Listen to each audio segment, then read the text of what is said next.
Welcome to the Com Analytics channel. I'm Boris T. Zingozan. June 26th, here are today's main news stories. As of this moment, let's start with some very good news. Today, 160 of our servicemen have been released from captivity. All of them had been held captive since 2022. Our heroes have endured 4 years of hell. Among those released today are servicemen from the State Special Service. Also, transport troops, National Guardsmen, and border guards. They defended Ukraine in Mariupol, at Azovstal, and in the Donetsk, Luhansk, Kharkiv, Zaporizhzhia, Kyiv, Chernihiv, and Sumy directions. From the bottom of my heart, I congratulate those who will be reunited with their loved ones today, those who have been awaited for so long.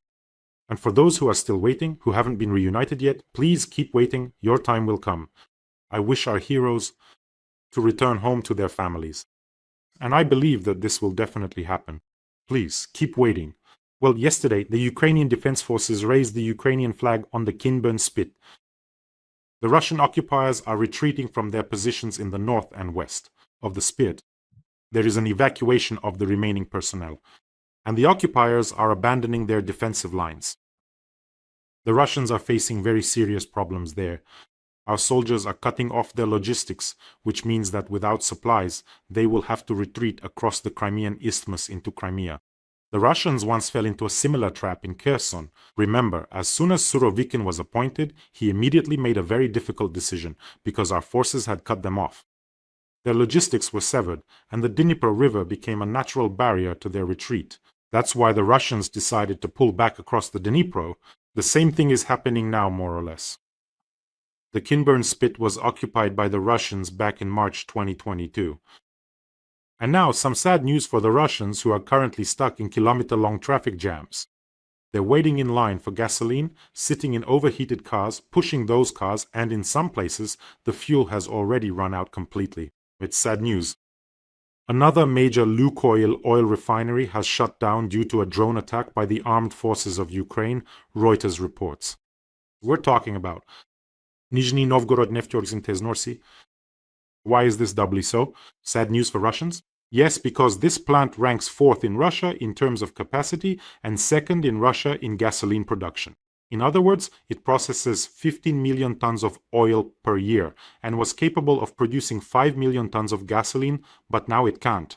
And now, here's some truly alarming statistics for Russians. Nosy, this plant that has shut down, has become the 5th Russian oil refinery to halt production in June. Just this month alone, it's already the 5th huge Russian oil refinery.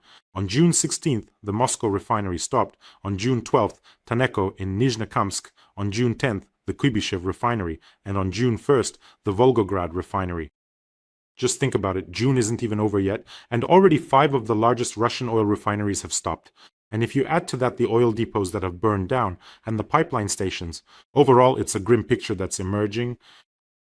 Well, what can you do? After all, Putin, this is the price of the war that Putin started. All the questions should be directed to him. By the way, friends, don't forget to subscribe to this channel. It's important. You can do it right now without putting it off. It helps promote the channel. We're fighting against Putin's propaganda, and together we'll do it much better, so be sure to subscribe. Whenever I open Russian news, I always think, come on, it can't get any worse. Surely we can't hit rock bottom even deeper, but apparently we can. So I opened the news today. Let me read it to you. The head of the investigative committee of the Russian Federation, Bastrykin, sang a song about Lenin and called for the revival of the pioneers, the Octobrists and the Komsomol members. So these old senile men, together with Putin, lament the collapse of the Soviet Union and want to bring everything back. So give them back the pioneers, the pioneer girls, the Octobrists, give it all back to them. Everything just as it was. The thing is, Bastrykin, and I think, who else? Shoigu, Patrushev. If it were the Soviet Union, they would have been the first to be executed, and executed by people just like themselves. That's 100%. So why do you want the Soviet Union? What exactly do they want from the Soviet Union? Do they want all 15 republics back again? Is that what they want? So that everyone respects them. Everyone in the world is afraid of them. What do they want? Why are they so fixated on the Soviet Union? Bastrykin, Putin, Patrushev, you had Russia. You've been ruling it for 25 years. You inherited Russia with enormous resources, with the largest territory in the world. And what have you done with all that wealth in 25 years? Plus, you inherited a ton of things from the Soviet Union as well. Weapons, nuclear arms. What have you done with all that wealth in 25 years? What have you ultimately achieved? To the point where a country that extracts oil has ended up without gasoline. The country has been bogged down in a war with Ukraine for 5 years. What have you accomplished in 25 years? Why do you need the Soviet Union? You ghouls, you're old, come to your senses already. Today, restrictions on fuel sales are being introduced in the Kaliningrad region. Yesterday, similar restrictions were also introduced in the Sakhalin region and in Dagestan. In general, this fuel crisis has spread across all of Russia. So I've collected real comments from Russians. Absolutely real ones. Irkutsk, where can you get gasoline? My dad woke up at 3 a.m. today to beat the line and fill up the tank. But at every gas station he went to, there was a line. I said that people were waiting for 5 hours. Forget it. Now it's 6, even 7 hours. Is it only in Irkutsk that things are this crazy? And in the comments, Russians are saying, no, it's not just Irkutsk, it's the same in Angarsk, in Chita. And then there's just a list of Russian cities. Everyone writes the same thing. The only thing that varies is the number of hours spent in line. Well, in some places, the problems are really severe. All of Russia is sinking into this fuel shortage, and it's happening rapidly. Here's another real comment. I'm driving from St. Petersburg to Moscow by car. Good thing I filled up the tank in St. Petersburg, because there's no more gasoline. About 40 kilometers to Torshok, all the gas stations are just closed. Even the entrances are blocked, and the ones that are open are only for coffee and food. There's no gasoline. Congratulations on your breakthrough. Comrades, well then, Bastrykin, go ahead and sing a song about Lenin now. And there are simply thousands of such messages all over Russia. Now I understand the desire of this, well, vile, ghoulish scum to cut off Russians from the internet. Because the further it goes, the bigger the gap between official statements and what you see on TV. Well, because in reality, people are already standing in line there for days. About Crimea now, as for Crimea, we'll get to that. It's a very interesting situation. That is, if in some regions they write that everything is fine, it's purely a temporary phenomenon. Because it's either bots writing, I think they've activated those farms now, since they're using up the last reserves before the refineries.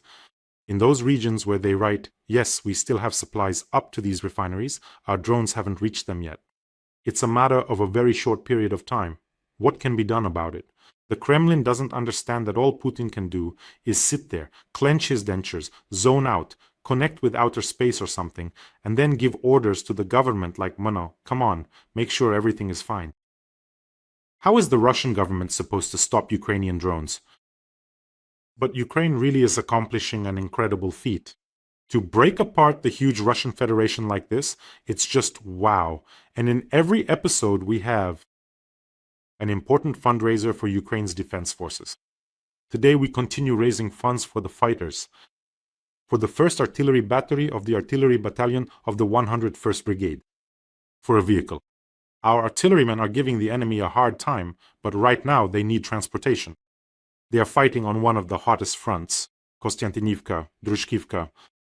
Today I spoke with Dimitro, who contacted us from the brigade. I said, Dima, there's just a little bit left. He said, yes, we understand everything. Let's help our warriors. We have just a little bit left to go. I think we can close this fundraiser in just one day. The link to the fundraiser is in the description of this video.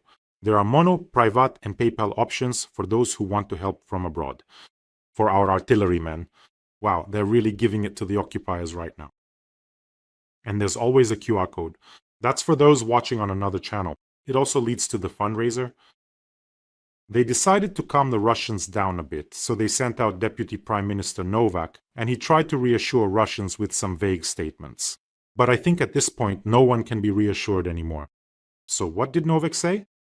The authorities are now restructuring logistics in the fuel market to meet the needs of the regions.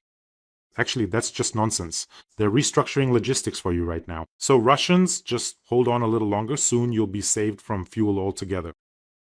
Novak also stated that there are sufficient fuel reserves in Russia. At this point, our drone operators are getting curious. Could you be more specific about where exactly there are sufficient reserves, Mr. Novak? And here's a piece of news that's right on topic. Zelenskyy has approved a 40-day SBU operation intended to compel Russia to end the war. Direct quote. He listened to a report from Major General Yevhen Akmar about our plan for long-range sanctions. Sanctions of medium range, and about what has already been done. I have approved for the Security Service of Ukraine, God's service as we call it here, a 40-day operation to influence the aggressor state with the aim of encouraging it to end the war. You know what's interesting? What's interesting is the reaction of the Russians, or more precisely, how that reaction has literally changed over the past couple of months. That is, just 6 months ago, Russians would have laughed, "Oh, what kind of operation is that? God, we'll be in Kyiv soon in Odessa. Ha, their defenses are weak, meow meow." But now it's no longer funny. I'll say more, many Russians are already taking it seriously. Now you're about to get a long-range operation while you're standing in line for gasoline. And how can you not believe it now? After all, tell me, if you read this news, either while standing in line at the gas station or in a queue somewhere trying to leave Crimea from where people are fleeing. And in Crimea, things are getting more depressing by the day. The situation for the occupiers. Today, a state of emergency has already been declared. That is, just recently, Aksyonov was saying the situation will normalize within a month. Today he introduces it, Razvozhayev introduces it, they are declaring a state of emergency. So you see, he just keeps babbling on there, your occupiers, your Aksyonov. There's no gasoline, no electricity, the bridges and crossings are destroyed, the only way to escape is across the Kerch bridge. And we also have some more news from the Crimean partisans. Crimean partisans, let me remind you, are a very extensive network of very good people all across the peninsula. They are bringing Ukraine's victory closer. They don't just carry out physical actions, not only do they derail Russian military trains, but they also obtain very valuable information. So what are people talking about in Crimea? Kerch, overload and shortage. Due to the fact that people have started fleeing from Crimea, there is a gigantic line there creating a serious strain on the infrastructure. So they're standing in this huge queue in front of the bridge, and they need water and food. They need gasoline. Basically, they're clearing out everything in Kerch. The stores are empty. There is already a shortage of basic goods, and they're fleeing very actively. I'll give you the numbers now. As a result, in certain districts of Kerch, there is a simultaneous shortage of fuel and food, along with disruptions in electricity and water supply. In other words, this is what happens when things are mismanaged. And Ukrainian drones have decided to completely dismantle the power plants and the air defense system in Crimea. They've picked up such a pace that the occupiers there are simply in shock. They come every night. Satellite images have appeared of this multi-kilometer traffic jam in front of the Crimean bridge. Yesterday, there were 1,500 cars stuck in the traffic jam. Do you know how many cars are waiting in line just to leave Crimea today? About 2,000. That's from the Kerch side. They'll have to wait there for a whole day. Last night, air defense positions around the Kerch bridge were also attacked. Every night, air defense positions there are being taken out. The bridge itself is still standing for now. For now, Ukraine is nobly allowing those who want to leave to do so. Soon, such luxury will no longer be available, so come on, get moving, get going, whoever hasn't managed to leave yet. Moreover, the ship repair plant in Kerch was attacked, and there was Putin's pride and joy. Ships that were under construction were attacked, some of them were almost finished. All in all, as part of this special operation. Drones from the Security Service of Ukraine struck the Project 15310 ships Volga and Vyatka, and also hit the cargo passenger ferry Petropavlovsk. So this ferry was 96% complete. It was about to be launched, but it didn't work out. And let me remind you, our drones burned all the ferries that were transporting fuel across that crossing. And not only that, as a result, a large-scale fire broke out, and no new Putin ships are being built anymore. These Volga and Vyatka ships were being built for the Ministry of Defense of the Russian Federation. In other words, they were supposed to deploy hydroacoustic surveillance systems for underwater military reconnaissance. That's it. Enough. No one is deploying anything anymore. In other words, the demilitarization of Crimea. It's happening at an accelerated pace, but that's not all. Today, our drones attacked the Azot chemical plant in Novomoskovsk, which is in the Tula region. Reports have appeared in local chats. There was a smell of ammonia, power outages after the attack on the plant, and some kind of fire. the governor of the Tula region confirmed damage to the industrial facility. He said, well, everything has been extinguished, everything is fine, there is no smell at all. By the way, that's possible. The cause of the ammonia smell might have been the governor himself. This is already the second strike on this plant in just 2 weeks. In other words, if our drones lock onto a target, they make sure to finish it off. And just a quick note, the distance isn't that great, only about 350 kilometers. This facility is of significant importance to the Russian military-industrial complex. Nitric acid, ammonia, other chemical products there are used specifically for the production of explosive components. Meanwhile, do you know how Putin, like that underground vermin, responded? He struck Zaporizhzhia and Kherson with Kaby bombs. In other words, they can't respond to us symmetrically. This isn't the first time I've seen it. Russians writing, who, judging by everything, have only just started taking an interest in the war, well, because they had to. They write, why don't we bomb the Kiev oil refinery? They write things like this in all seriousness. So let me explain. To respond symmetrically. They can't do that to us because they bombed our oil refineries back in 2022. And at that time, we completely rebuilt our fuel supply system.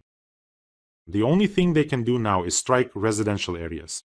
And unfortunately, that's exactly what they're doing now, in the hope that this will shock Ukrainians, break us. An absolutely terrorist tactic. They still haven't realized that they will never break Ukrainians. You know, when a snuff box hits Putin on the back of the head, when he starts to sink down, realizing that that's it, his life is over, right at the moment before the lights go out forever, one question will be spinning in his head. Why did I attack Ukraine? And that's an important indicator. The largest Israeli airline and the carrier El Al has suspended flights to Moscow. The reason is the drone and missile attacks on the Russian Federation.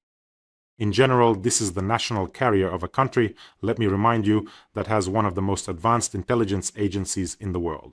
When Ella leaves the country or suspends flights, it's not just some kind of corporate overcautiousness, it's an institutional reassessment of the threat. In other words, the essence of this assessment is very simple. The airspace over the Russian Federation has been declared unsafe. That's now certain. And to put it simply, this is actual confirmation that things will only get worse for Russia from here on out. Well, now regarding the following, that high-profile news about Russia requesting 50,000 tons of fuel from Kazakhstan. You know, I thought, what would actually happen if Russia attacked Kazakhstan every day? God forbid, of course, God forbid.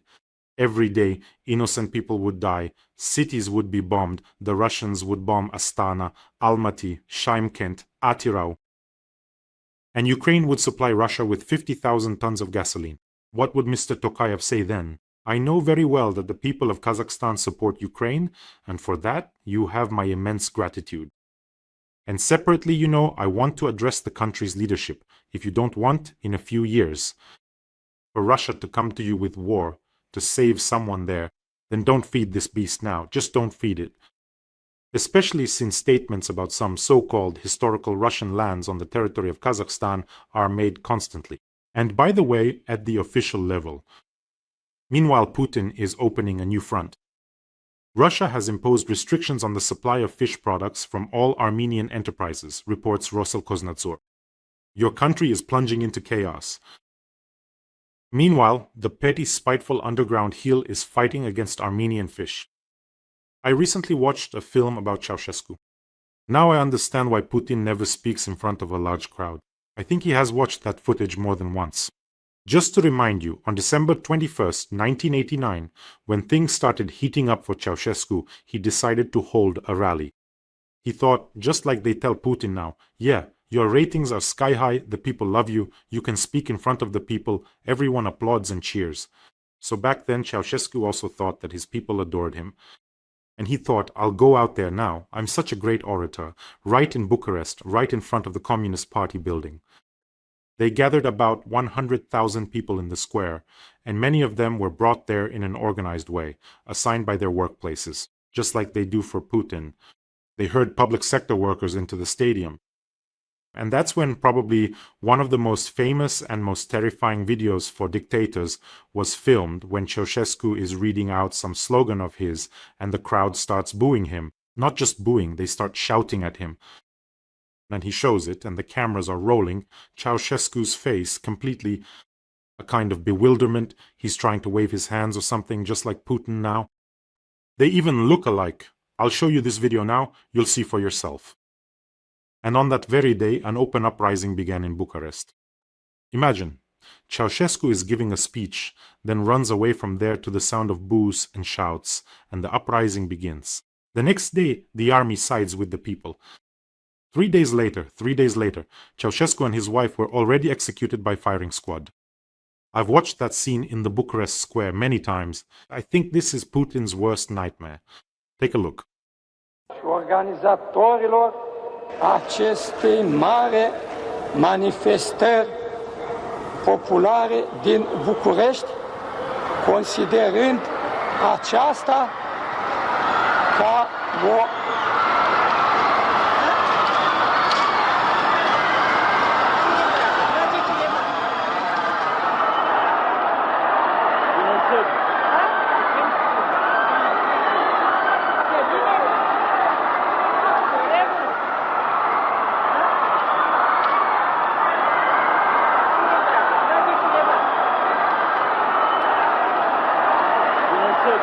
Putin is terribly afraid of the crowd.